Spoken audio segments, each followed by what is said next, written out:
Gracias, gracias presidente y colegas. El artículo 137 de la Constitución no se aplica en este caso. La Constitución es muy clara acerca de quién tiene a su cargo interpretar la Constitución. Artículo 247, el Poder Judicial es custodio de esta Constitución, la interpreta, la cumple y la hace cumplir.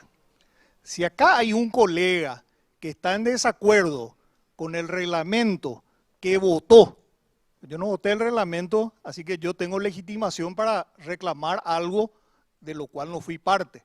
Ahora sería muy extraño que todos los colegas que firmaron la acusación contra la colega Katia González y que al mismo tiempo también fueron los que votaron este reglamento, vayan ante la Corte a decir que este reglamento es inconstitucional. Tampoco esto de del reglamento de la legislación aplicable no es una patente de corso para que nosotros hagamos lo que se nos antoja. Díganme ustedes un artículo de la Constitución donde están las competencias del Congreso, de las cámaras del Congreso, que nos habilita a nosotros a hacer este tipo de debates donde pretendemos interpretar con carácter general una norma constitucional. Que por cierto, una norma muy controvertida, pero después me voy a referir a eso. Ahora, a lo que quiero ir puntualmente en este momento. El colega propinante cuestiona un artículo del reglamento. Un artículo del reglamento. El artículo 10, que es el que establece la mayoría. Si el colega está en desacuerdo con este artículo 10, tiene toda la potestad de pedir una reforma de este reglamento. Tiene toda la potestad de hacerlo. Ahora, les recuerdo que las normas son irretroactivas. Las normas rigen para el futuro. Ustedes presentaron esta denuncia contra Katia González, contra la senadora Katia González, con esta resolución que ustedes aprobaron vigente. Así que esta es la normativa aplicable y así se va a revisar constitucionalmente en el caso de que se infrinja este reglamento. Ahora, vamos a dejar de lado por un rato el artículo 10. El artículo cuestionado. Si ustedes cuestionan el artículo 10, aún suponiendo y olvidándonos del principio de irretroactividad de las normas, olvidándonos de que esta sesión no debió haber ocurrido, porque acá simplemente se trata. Por cierto, al final me gustaría que me indiquen si la colega Katia González se le corrió traslado de esta acusación. Al final de mi alocución me gustaría que Secretaría nos exhiba, en caso de que tengan el traslado. Yo creo que ayer hasta la tarde no había recibido el traslado, así que aún en caso que le hayan corrido traslado sería un plazo irrisorio. Ahora, el resto de los artículos no solamente no contraría la Constitución, el resto de los artículos lo que hace es plasmar en nuestro reglamento principios constitucionales que hacen al derecho a la defensa y al derecho del debido proceso. La defensa en juicio de las personas y sus derechos es inviolable. Toda persona tiene derecho a ser juzgada por tribunales y jueces competentes, independientes e imparciales. Y el artículo 17, también concordante con el Pacto de San José de Costa Rica, que ustedes saben que Paraguay, una de las primeras decisiones de la democracia fue entrar en el sistema interamericano de derechos humanos y someternos, fue una decisión del gobierno del general Rodríguez, y someternos al Pacto de San José de Costa Rica, y la Corte Interamericana de Derechos Humanos tiene la potestad de revisar los actos que violentan los derechos humanos, no solamente Y de hecho nos ha condenado en numerosas ocasiones y le cuesta mucho dinero al Estado paraguayo cada vez que nos condenan. Pero el artículo 17, concordante con el Pacto de San José, en el proceso penal o en cualquier otro del cual pudiera derivarse pena o sanción, toda persona tiene derecho a que sea presumida su inocencia, que se le juzgue en juicio público, que no se le condene sin juicio previo y fundado en una ley anterior, que no se juzgue más de una vez, en fin, que se defienda por sí misma o asistida por defensores, que el Estado le provea un defensor gratuito, la comunicación previa y detallada de la imputación, así como disponer de copias, medios y plazos indispensables para la preparación de su defensa en libre comunicación. Esta acusación presentaron ayer. No sabemos ni siquiera si se le corrió traslado. Y si se le corrió traslado, tuvo unas pocas horas para enterarse. Y ahora le quieren privar de su investidura, que es una sanción sumamente, es la sanción más dura que establece la Constitución para un parlamentario, a una persona que tuvo 100.000 votos o más, con argumentos que yo no veo que se encuadren en la causal de uso indebido de influencias. Acá en esta sala, entre no sé cuántos estamos, no sé ni si estamos los 45, sin darle tiempo para preparar su defensa. Entonces, leamos el reglamento. Reglamentar la pérdida de la investidura, ¿con qué parte de la Constitución colisiona esto? ¿O no hay un reglamento para juicio político? Para juicio político se hace un reglamento y se establece un plazo para la defensa. Así que, ¿cómo va a ser inconstitucional esto? Darle un plazo de 7 días prorrogable a 10 días para ejercer su defensa. ¿Cómo va a ser inconstitucional eso? ¿Dónde está la inconstitucionalidad acá? Y todo lo demás que se presente acá en su momento, una vez que preparó la defensa, que se presente en su momento la acusación, que presente su defensa, que vaya a asuntos constitucionales y todo lo demás. Ese procedimiento se tiene que cumplir porque es un reglamento que está vigente. El presidente de la Cámara de Senadores tiene que hacer cumplir. Esta sesión no puede ir más allá que la comunicación a la senadora Katia González, el traslado de la acusación y el otorgamiento del plazo para que ella pueda ejercer su defensa. Pero voy a terminar con unas breves consideraciones porque se banalizó mucho este debate sobre el 201. Se banalizó mucho.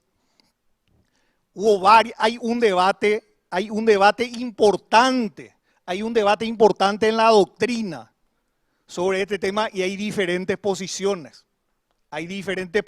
Una de las posiciones es la que rescata este reglamento que fue presentado por el senador Retamoso. Así que es válido. Parte de la doctrina, estoy hablando de distinguidos constitucionalistas, sostienen que se necesita una mayoría calificada. La sistemática de la Constitución establece eso, ya dijo, resulta que para amonestar a un parlamentario, para amonestar o apercibir, me van a corregir en secretaría si estoy equivocándome en la terminología, se necesita una mayoría calificada de 2/3 y para privarle por el resto del periodo de su investidura a un parlamentario que además en este momento cada uno sabe cuántos votos tuvo, cada uno sabe qué legitimación tuvo. Y la Corte Interamericana de Derechos Humanos sentó una posición con relación a los mandatos electivos, donde establece claramente, y por eso le repusieron a Gustavo Petro. Gustavo Petro fue destituido cuando era alcalde de Bogotá. Y la Corte Interamericana en 1 o 2 meses le recurrió a la Corte Interamericana. Colombia tuvo que cambiar su constitución por disposición de la Corte Interamericana de Derechos Humanos. 1 mes o 2 meses duró el procedimiento, no fue 10, 20 años como suele ser. Pero hay diferentes posiciones sobre cómo leer este artículo 201. Luis Lescano Claude, distinguido constitucionalista, convencional constituyente, ex ministro de la Corte Suprema de Justicia. Él, por ejemplo, dice que es la justicia electoral la que tiene que aplicar esta sanción, que no es el Congreso. Acá hubo un debate donde Tito Saguier defendió la posición que defiende el senador Maidana, pero por ejemplo el entonces senador Silva Bassetti y otros senadores creo que sostuvieron la posición de que fehacientemente comprobado significa sentencia firme y ejecutoriada. Una posición razonable, que es más fehacientemente comprobado que una sentencia firme y ejecutoriada del Poder Judicial. Creo que el senador Víctor Ríos dijo que el artículo 201 tenía que leerse con el artículo 190.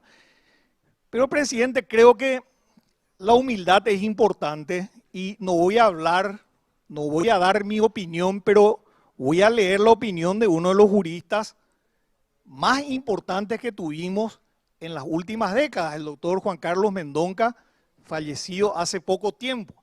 ¿Qué dice el doctor Juan Carlos Mendonca? Y pido autorización a la presidencia para leer algunas líneas. Voy a tener que leer únicamente para no desprenderme de sus palabras. Dice: el artículo 1, norma incompleta, se subordina claramente a él, al 190.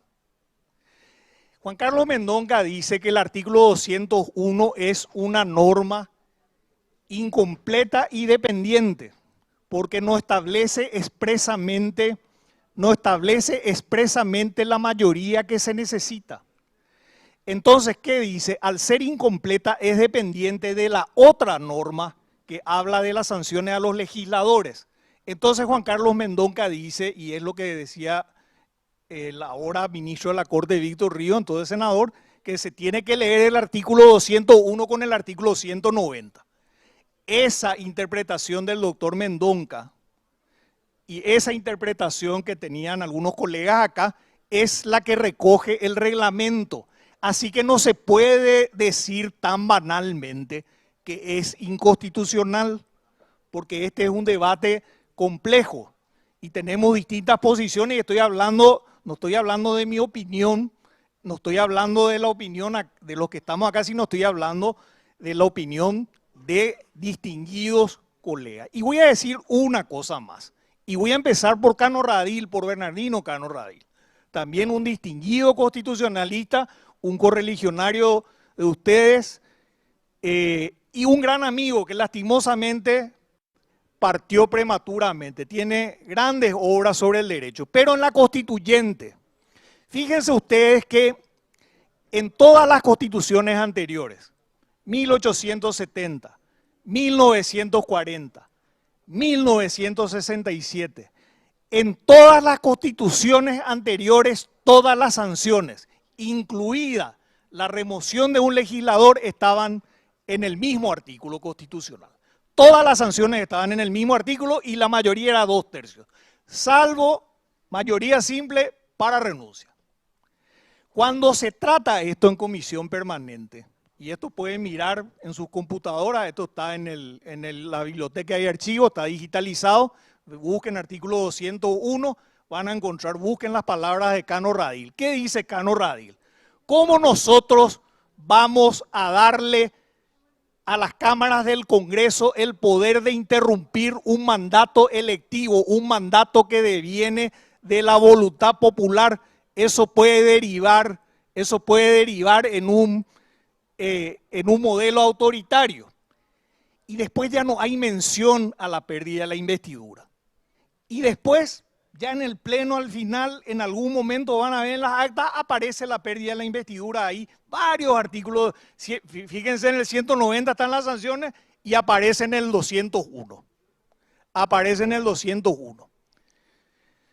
Ciertamente hubo un problema en la constituyente, pero que puede ser resuelto de diferentes maneras más legítimas que sostener una interpretación absurda de la Constitución, un principio de interpretación del derecho es que si te lleva a conclusiones absurdas, tu razonamiento está equivocado. Si para amonestarle a un colega necesitamos mayoría calificada de 2/3, pero para removerle de su cargo necesitamos 12 votos o 13 votos, estamos haciendo una interpretación absurda de la Constitución Nacional. Y los principios de interpretación son la razonabilidad, en fin, no voy a... Pero termino con esto y ahora sí prometo, presidente, y agradezco la paciencia de los colegas. Fíjense a qué lleva este tipo de...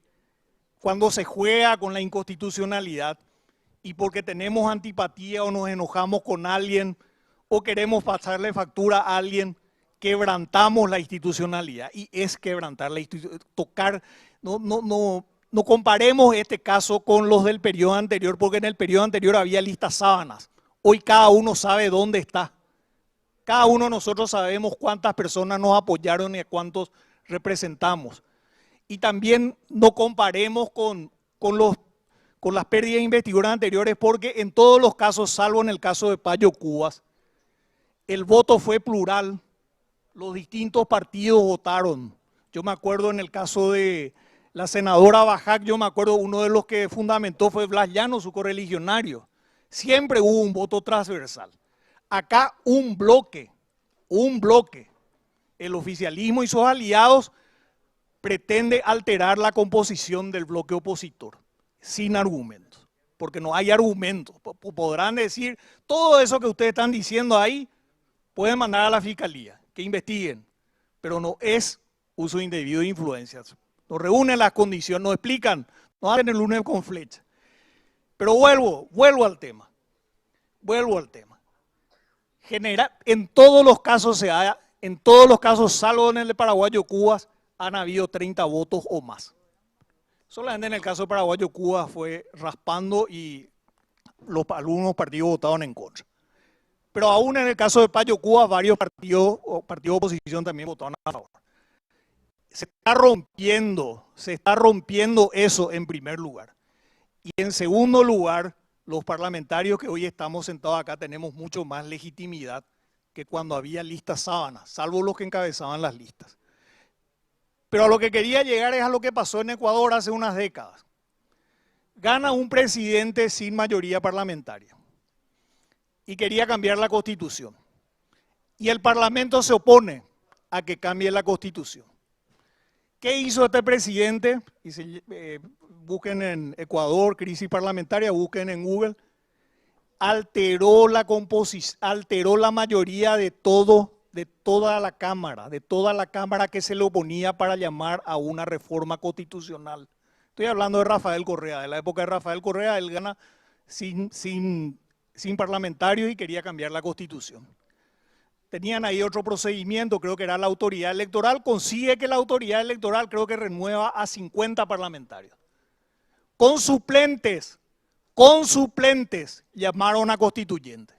Con suplentes conformaron una nueva mayoría. Así que, presidente y colegas, y le pido, presidente, que defienda la institucionalidad. Porque es su deber, presidente, y este reglamento está vigente. No se puede pasar por encima de este reglamento. No le puedo pedir a los colegas razonabilidad, le pido también a los colegas razonabilidad. Cortar un mandato de voto popular de 100.000 votos por cuestiones administrativas. Pero les parece. ¿Qué quieren ustedes? ¿Quieren terminar con suplente? Acá los pocos que quedamos del bloque opositor, que vengan nuestros suplentes. Quieren tener todo el Parlamento como tuvo Hugo Chávez en algún momento. Quieren que seamos la próxima Nicaragua. Presidente, no corresponde que sigamos dando tratamiento a este tema, no corresponde que nos constituyamos en comisión, corresponde que le corramos traslado a Katia González, que le demos 7 días hábiles para su defensa, que le preguntemos si va a necesitar 10 días más y seguir discutiendo y seguir aplicando en base a lo que está reglamentado y que no puede ser objetado constitucionalmente, porque por el contrario, lo que hace es establecer las garantías del debido proceso que prescribe la Constitución y prescriben los instrumentos internacionales de los cuales Paraguay es signatario. Gracias, presidente.